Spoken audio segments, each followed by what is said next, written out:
ओम शांति 30-3-2024। मीठे बच्चे, प्राणदान देने वाला बाप है। वो नॉलेज ऐसी देते हैं जिससे प्राणदान मिल जाता है। ऐसे प्राणदान देने वाले बाबा को प्यार से याद करो। प्रश्न, किस आधार पर 21 जन्म तक तुम्हारे सब भंडारे भरपूर रहते हैं? उत्तर, संगम युग पर तुम बच्चों को जो नॉलेज मिलती है ये सोर्स ऑफ इनकम है। इस पढ़ाई के आधार से सब भंडारे भरपूर हो जाते हैं। इस पढ़ाई से 21 जन्म की खुशी मिल जाती है। ऐसी कोई चीज़ नहीं जिसके प्राप्ति की इच्छा रहे। बाबा नॉलेज का दान ऐसा देते हैं जिससे आत्मा क्या से क्या बन जाती है। ओम शांति। भगवान वहाँ शालिग्राम समझाते हैं, शिव बाबा हमको पढ़ाने आते हैं। तो बच्चे जानते हैं, वही सृष्टि के आदि मध्य अंत को जानते हैं। बच्चों को अब कोई नई बात नहीं लगती, समझ में आ गया है। मनुष्य तो सब भूले हुए हैं। जिसने पढ़ाया उसके बदले पहले नंबर में पढ़ाने वाले का नाम डाल दिया है। तुमको पढ़ते पढ़ते ये बात सिद्ध करनी है। भारत के शास्त्रों की ही बात है और धर्म के शास्त्रों की नहीं। भूले ही भारत के शास्त्रों की है। तुम्हारे सिवाय ये बात और कोई सिद्ध नहीं कर सकता। बच्चे जानते हैं ये अनादि ड्रामा है, फिर भी रिपीट तो होगी। तो मनुष्य मात्र को सुधारने का पुरुषार्थ करते हैं। तो मनुष्य जब सुधरते हैं तो दुनिया ही सुधर जाती है। सतयुग है सुधरी हुई नई दुनिया, और कलयुगी है अनसुधरी हुई पुरानी दुनिया। ये भी तुम बच्चे अच्छी रीति समझते हो और धारण कर समझाने लायक भी बनते हो। इस पे बड़ी रिफाइनेस चाहिए। बाबा तुमको कितना रिफाइन कर समझाते हैं, सुधारते हैं। बाप कहते हैं, जब तुम सुधर जाते हो फिर मुझे सुधारने की ज़रूरत नहीं रहती। तुम अनार्य बन पड़े हो तो अब आर्य अर्थात देवी देवता बनना है, सो तो सत्युग में ही होगी। तो वो सब सुधरे हुए थे, अब अनसुधरे उनकी पूजा करते हैं। ये किसी की बुद्धि में नहीं आता कि हम उनको क्यों सुधरे कहते हैं। हम सब मनुष्य जो सुधरे आर्य थे वही अब अनसुधरे बने हैं, आर्य और अनार्य। बाकी वो जो आर्य समाज है वो मठ पद है। ये सब झाड़ से क्लियर समझ सकते हैं। यह है मनुष्य सृष्टि का झाड़। इनकी आयु 5000 वर्ष है। इनका नाम कल्प वृक्ष है, परंतु कल्प वृक्ष अक्सर से मनुष्य की बुद्धि में झाड़ नहीं आता है। तुमको झाड़ के रूप में समझाया है, वो तो कह देते कल्प लाखों वर्ष का है। तो बाबा कहते हैं 5000 वर्ष का है। और कोई कितनी आयु सुनाते, कोई कितनी सुनाते, पूरा समझने वाला तो कोई है नहीं। आपस में कितना शास्त्रवाद करते हैं। तुम्हारे तो ये रूरिहान है, तुम सेमिनार करते हो, इसको रूरिहान कहा जाता है। प्रश्न उत्तर समझने के लिए भी करते हैं। बाबा जो कुछ तुमको सुनाते हैं उससे ही टॉपिक निकाल तुम सुनाते हो। वो लोग क्या सुनाते हैं ये भी तुम जाकर तो सुनो, फिर आकर सुनाना चाहिए कि इस प्रकार का वाद विवाद चलता है। पहले तो ये समझाना है कि गीता का भगवान कौन। भगवान बाप को भूलने कारण बिल्कुल चटक खाते हैं। तो तुम बच्चों का तो बाप से लव है, तुम बाबा को याद करते हो। बस बाबा ही प्राणदान देने वाला है। नॉलेज का दान ऐसा देते हैं जो क्या से क्या बन जाते हैं। तो बाप पर तो लव रहना चाहिए। बाबा हमको ऐसे ऐसे नई बातें सुनाते हैं। हम श्री कृष्ण को कितना याद करते हैं, वो कुछ देता नहीं।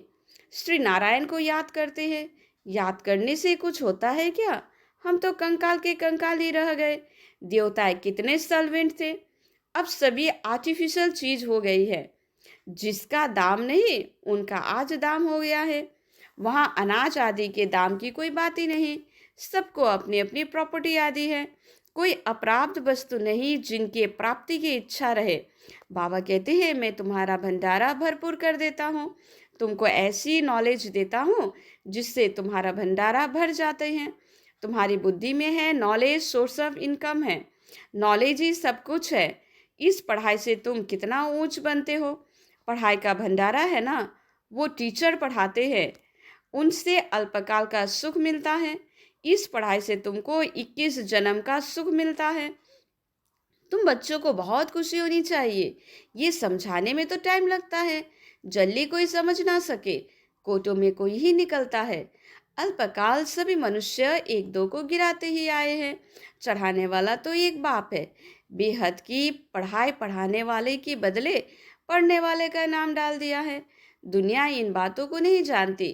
कहते हैं भगवान वाच पढ़ा कर गए, फिर उनका कोई शास्त्र रहता नहीं।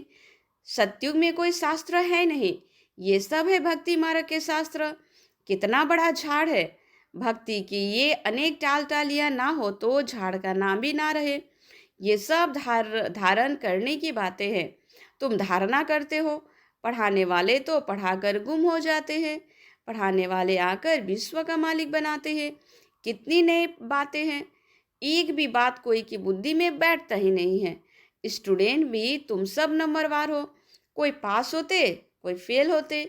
ये है बेहद का बड़ा इम्तिहान। तुम जानते हो, हम अभी अच्छी तरह पढ़ेंगे तो कल्प कल्पांतर अच्छा पढ़ेंगे। अच्छा पढ़ने वाले ही उच्च पद पाते हैं। नंबरवार सब जाएंगे। सारा क्लास ट्रांसफर होता है। नंबरवार जाकर बैठते हैं। ये ज्ञान भी आत्मा में है।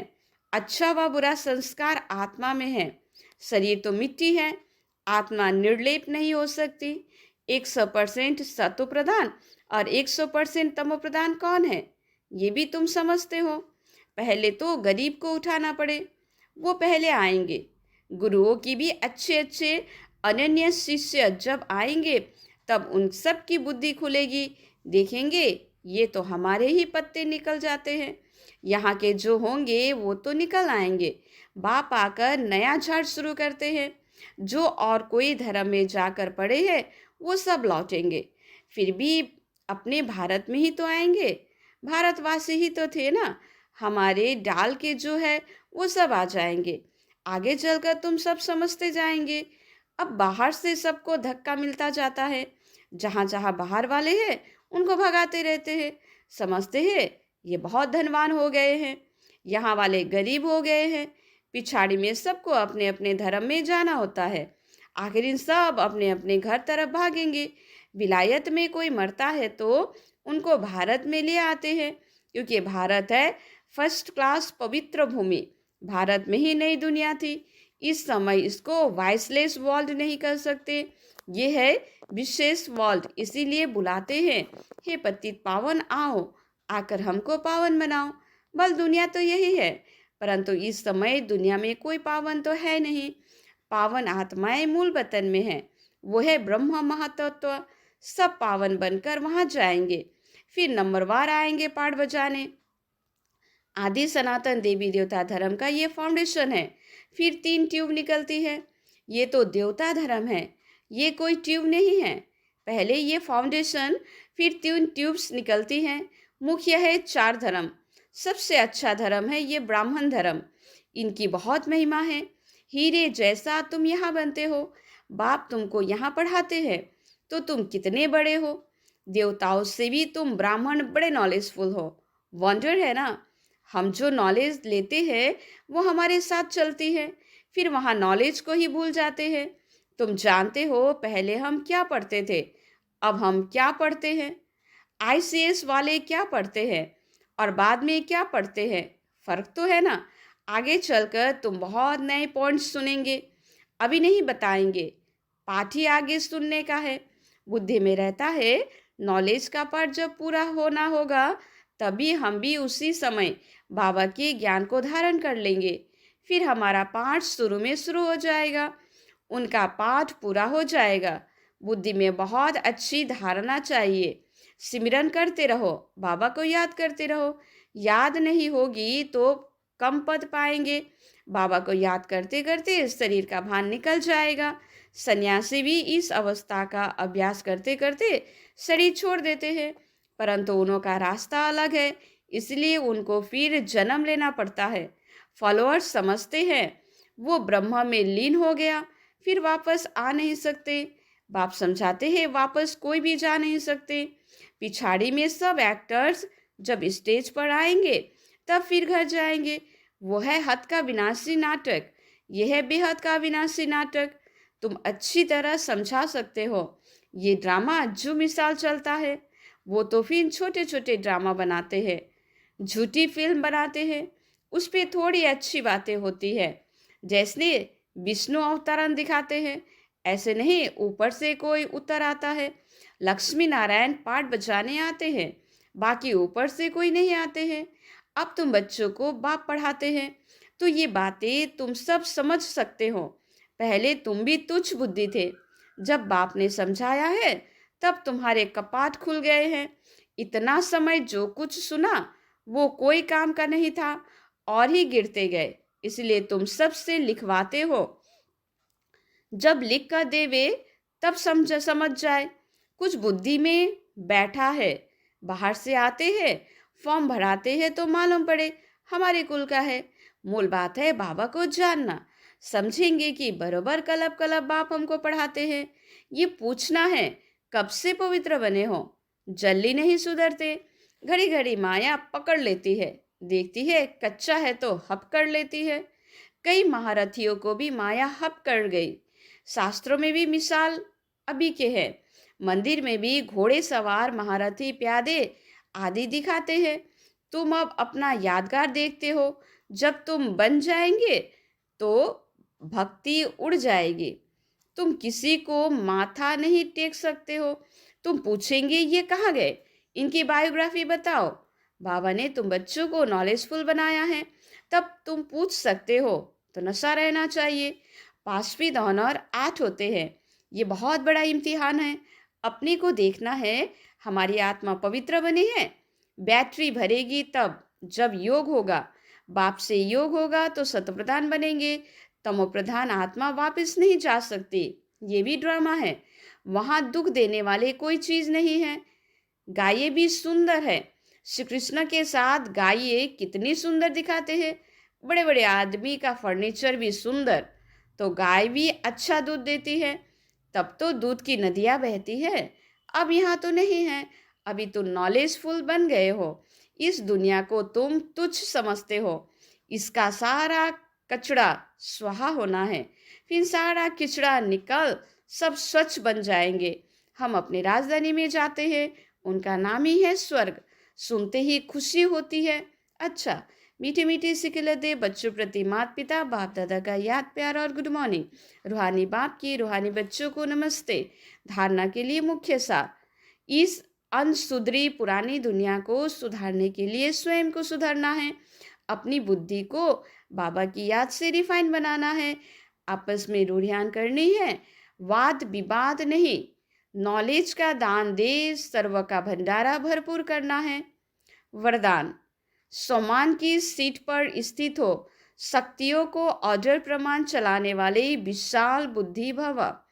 अपनी विशाल बुद्धि द्वारा सर्व शक्तियाँ रूपी सेवाधारियों को समय पर कार्य में लगाओ। जो भी टाइटल डायरेक्ट परमात्मा द्वारा मिले हुए हैं उसके नशे में रहो। सम्मान की स्थिति रूपी सीट पर सेट रहो तो सर्व शक्तियाँ सेवा के लिए सदा हाजिर अनुभव होगी। आपके ऑर्डर के इंतजार में होगी। तो वरदान और वर्षे को कार्य में लगाओ। मालिक बन, योग युक्त बन, युक्ति युक्त सेवा। सेवाधारियों से लो तो सदा राजी रहेंगे, बार बार अर्जी नहीं डालेंगे। स्लोगन, कोई भी कार्य शुरू करने के पहले विशेष ये स्मृति इमर्ज करो कि सफलता मुझ श्रेष्ठ ब्राह्मण आत्मा का जन्मसिद्ध अधिकार है। अच्छा, ओम शांति।